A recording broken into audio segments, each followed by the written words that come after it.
Yeah, they sure did. They hit 13 against Michigan State. They're the ones that knocked them off when they were undefeated, and watched that game and certainly aware that they are able to hit the three-point shot, and we did our best to try to cover them and answer that. But we struggled early offensively, and I think that started to weigh on a couple of our kids, and it really affected our defense as well. So I got to get that straightened out. I got to get the fact that, hey, when your shots aren't falling, we got to be able to go to our ace in the hole, which is our defense, which can get through us anything if our shots aren't falling. And like I said, I need to make sure I do a better job of getting us to a point where we have awareness and we're out on those shooters in transition. We're not gambling as much. So we have a lot of work to do before the conference. So, Coach, what do you think was the cause of the poor shooting today from the field for you guys? You know what? I really don't know. I really don't know. I knew that they played a 2-3 zone, make or miss, and I felt like in practice we had moved the ball around, and we get lots of touches, and all of a sudden we just kind of didn't flash as much as we normally did, and we just Sine obviously wasn't. They were in a zone, but yet they didn't necessarily rotate as quickly off of her. And so she was not as open in a zone.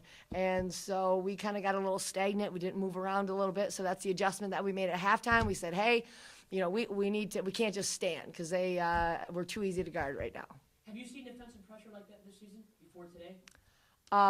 With their zone? Yeah. Not necessarily. I mean, we haven't really faced, I'm trying to think right now, we haven't really faced a 2-3 zone.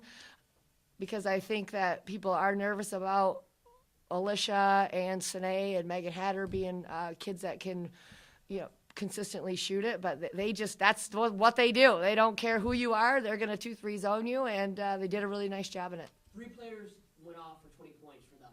So what do you have to do now going forward to stop that from happening? It's a good question. What do you think as of right now, I guess, is key to that? Can I eat my pizza first? Then maybe I'll have some answers. That's the thing. I mean, those kids skated loose.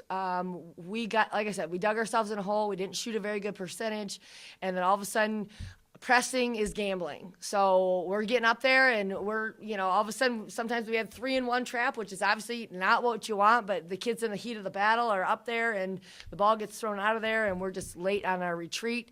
And poor, whoever it was, Devonna or Megan Hatter sitting at the back of the rim, and she's got 3 people running at her. So, I mean, we have to make sure that we do a better job of retreating in our presses and not get overzealous and overexcited and have 3-on-1, 4-on-1, because obviously it's trouble. Coach, Alicia today, tough day from the field. Yeah. Looks like she was coming off a monster game, obviously against Eastern. Looked like she was, getting, a lot of quality looks. They just weren't falling for her, and I guess that's a part of, her growing up, her not playing in 2 years organized games. They're like, hey, you're going to have those games, just got to keep fighting through it, I guess. I remember back when I played, I think I had my career high against Ohio State, and I was thinking I was pretty sweet. I'm not saying this is Alicia at all, but I think I had 0 the next game. I mean, it's just for whatever reason, sometimes that happens, and you have a great game like that, and then you just come back and you can't put it in the ocean. So I feel bad for her because I know how much she wants to win, and she just did some uncharacteristic type things, even on the defensive end, and she just looked mentally kind of just out of it. But, she's been out there. She has the experience, and, you hope that she's going to play through it. And shooters, hey, next one's going in. That's our philosophy. So maybe that's not always true, but that's what we try to tell our players, say, hey, you got to shake it off. And, she did some other things well, but I do feel bad for her this game because it was one of those that one, especially in the first half, that just – we all thought it was in. They had to take the 2 points off the scoreboard, but it rolled out. So just that can be hard mentally to take, and I know that she'll bounce back, though. Coach, health-wise, when you think about it, all the players were healthy today. This is about as healthy as you've been all season that you're going to get. really, Right. So once again, you have one non-conference game really to get left for, the conference. So, looking at that, just getting healthy, going into conference play, that's got to be a big key.